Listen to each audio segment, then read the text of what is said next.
reports.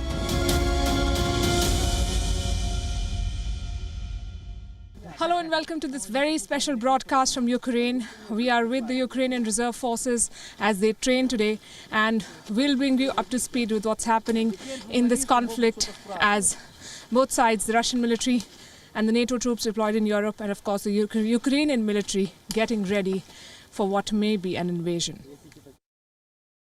It's not just the armed forces who are training for war here. Even regular civilians who become a part of the reserve forces are preparing to take on the mighty Russian military. Mariana Zaglo, mother of three, is readying her long rifle. She signed up 2 years ago to be in the reserves and has undergone sniper training.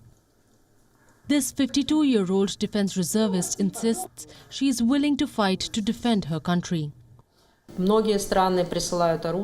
am a soldier now, and of course I must follow orders. Whatever the order is, I will follow it.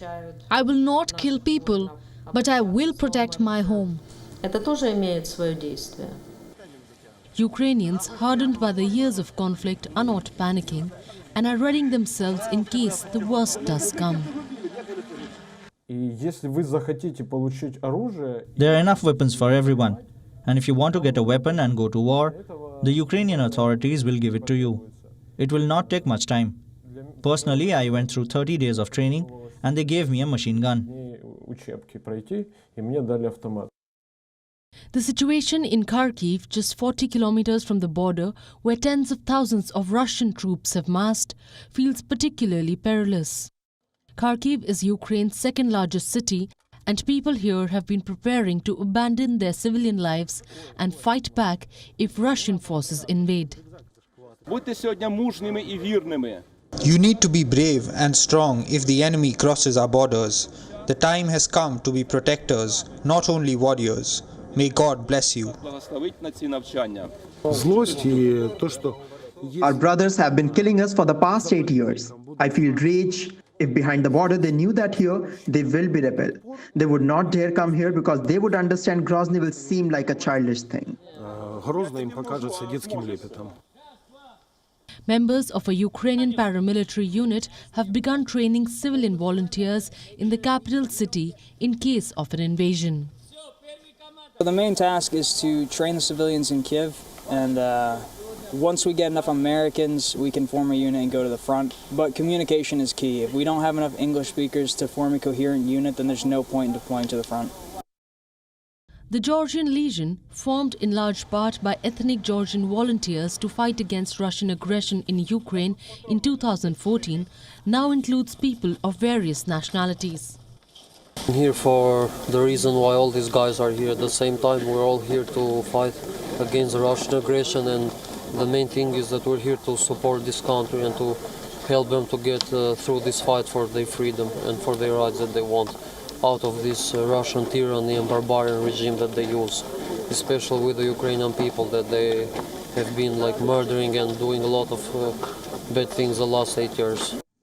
There are growing calls in Washington for the United States to support a potential Ukrainian insurgency. While Russia's forces are larger and more powerful than Ukraine's, an insurgency supported by US-funded arms and training could deter a full-scale invasion. Bureau Report, WION, World is One. The entire country of Ukraine has become a sort of a training ground, and urban warfare drills are being conducted in the town of Chernobyl as well, one of the most radioactive places in the world. Gunfire is echoing through the deserted streets and apartment blocks of Pripyat, and residents, of course, here were evacuated following the Chernobyl nuclear disaster of 1986, and that makes this place ideal for Ukrainian forces to train. But this training also comes with its own set of risks. Our next report tells you why. This is Pripyat, an abandoned town in the north of Ukraine.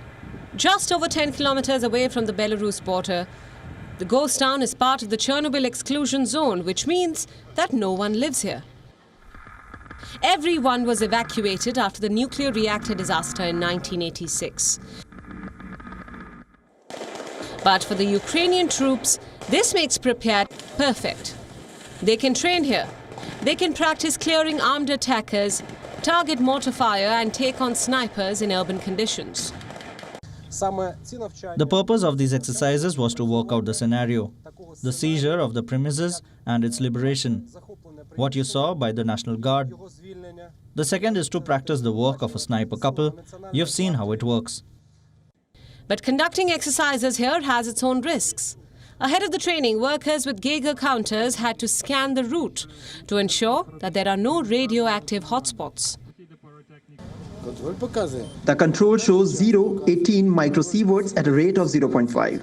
That is, it's absolutely safe to be in this area. Ukraine's defense minister points to the difficult terrain as a major obstacle and the threat from radiation if they try to push through the exclusion zone. I can confidently tell you that as of today, the concentration of Russian troops for exercises in Belarus is insufficient for an offensive operation. For now, security has been stepped up around all nuclear reactors, including the Chernobyl site, which remains covered by a mammoth protective sarcophagus. But the troops here are not training to counter a full-scale Russian invasion. They are instead preparing for the threat from uniformed infiltrators, those who may seize buildings and stir unrest across the country. For Ukraine's authorities, this type of internal destabilization remains their biggest worry. Bureau Report, WION, World is One. The Ukrainian forces have got a shot in the arm. They're being supplied by the latest weapons and the NATO forces have been deployed in Europe. Here's a report from the Yavoriv military base in western Ukraine.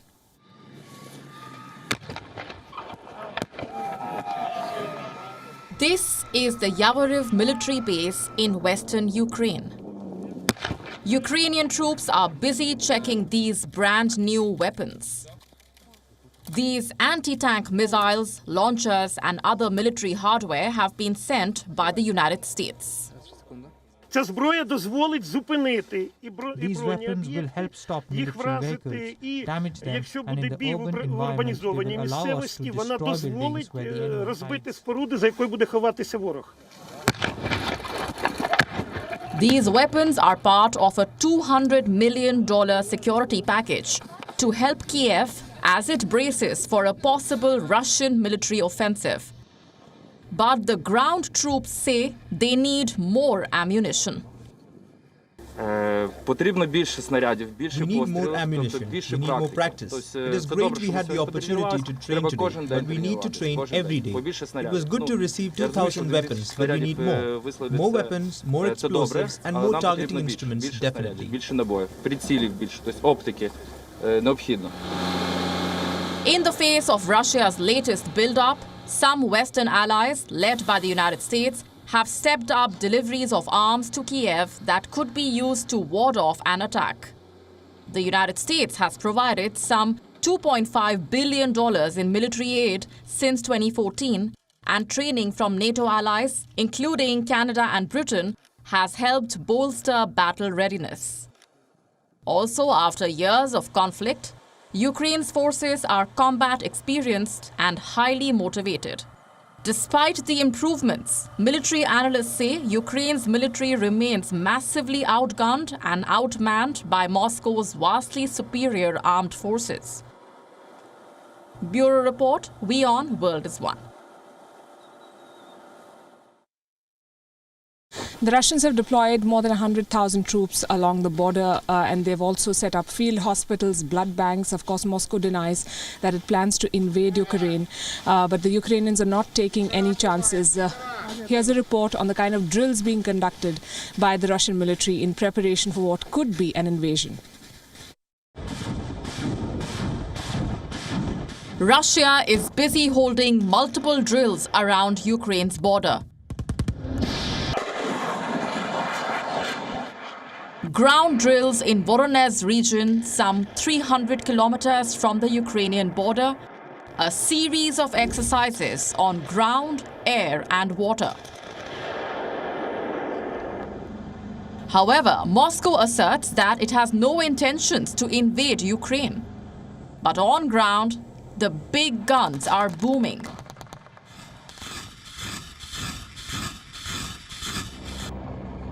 These live-fire exercises are held in western Belarus. This is Moscow's biggest deployment to Belarus since the Cold War.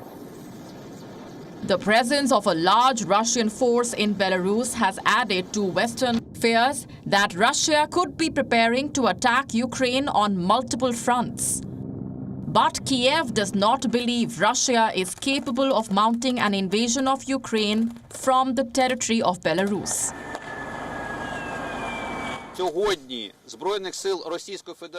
As of today, along Ukraine's border with Belarus and the Russian Federation, we do not observe the formation of a strike group. Today, Russia's cumulative forces taking part in exercises in Belarus number several thousand, which is not enough to carry out an independent invasion.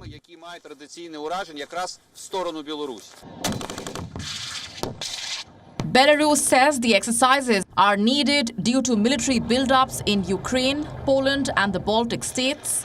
The scale of the deployments and drills points to the ever-increasing alliance between the ex-Soviet neighbors. With the number of troops increasing, the situation remains tense. As world leaders continue to engage in hectic parleys and backroom diplomacy to avert a full-blown crisis. Bureau Report, WION, World is One. Ukraine versus Russia is essentially a David versus Goliath battle. Look at any parameter, there is no comparison. The Ukrainians have 200,000 odd active military personnel. The Russians have more than 900,000. Same with reserve forces. The Russians have more than twice over. Artillery, Ukraine 2,000, Russia 7,500. Armored vehicles, 12,000, 30,000. Tanks, 2,500, 12,400. You look at any parameter, attack aircraft, 98 for Ukraine, 1,500 for the Russians. $6 billion is the defense budget of Ukraine. $61 billion is Russia's defense budget.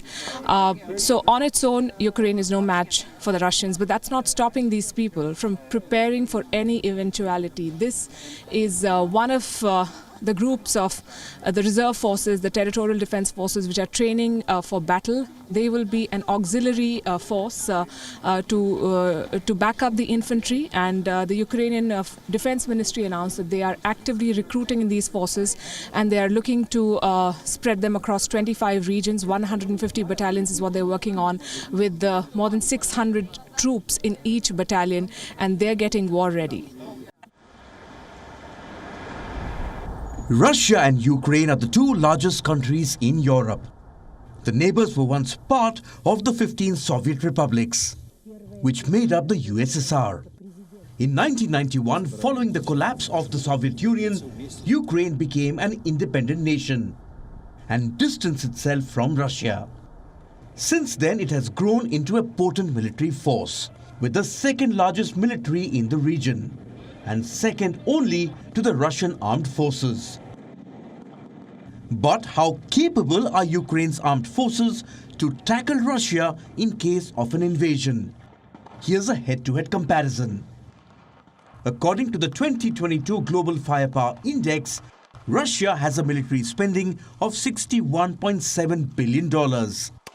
That's 11.4% of its total government spending. In comparison, Ukraine was spending $5.9 billion on its armed forces, which equals to 8.8% of the Ukrainian government's entire spending. If we speak of military manpower, Russia has 900,000 active personnel. Ukraine has 209,000. Russia has 2 million reserve personnel. Ukraine has 900,000. If we speak of artillery or heavy military range weapons, Russia has 7,571. Ukraine has only 2,040. Next, we have armored vehicles, which combine operational mobility with offensive and defensive capabilities. Russia has 30,122 armored vehicles. Ukraine has 12,303. When it comes to tanks, the primary offensive weapon of any army, Russia once again has the edge. It has over 12,420 tanks, compared to 2,596 tanks in Ukraine's arsenal. When it comes to attack helicopters, Russia has 544 of them. Ukraine has just 34. And lastly, if we speak of fighter aircraft, the most potent weapon in air-to-air combat, Russia again outranks Ukraine. It has over 1,500 fighter aircraft. Ukraine has just 98. Russia outweighs Ukraine in almost every aspect. This may give an impression of an impending Ukrainian defeat in case of a war. But that may not exactly be the case. A number of countries are arming Ukraine to prevent the conflict from spilling over. This includes Estonia, which has sent Javelin anti-tank missiles to Ukraine. Latvia and Lithuania, who've sent Stinger anti-aircraft missiles to Ukraine. The UK, which has sent 2,000 anti-tank weapons. And the United States, which is deploying 3,000 troops in Eastern Europe to bolster Ukraine. To put it simply, in case of a war, Ukraine may not be as vulnerable as the numbers indicate. Bureau Report, WION, World is One. That'll be all on this special broadcast from Ukraine as we track the conflict from ground zero. We'll keep sending you reports and updates. This is Palki Sharma Upadhyay signing off with the WION team from Ukraine. It is a strategic fight, but for the Ukrainians, it's an existential battle.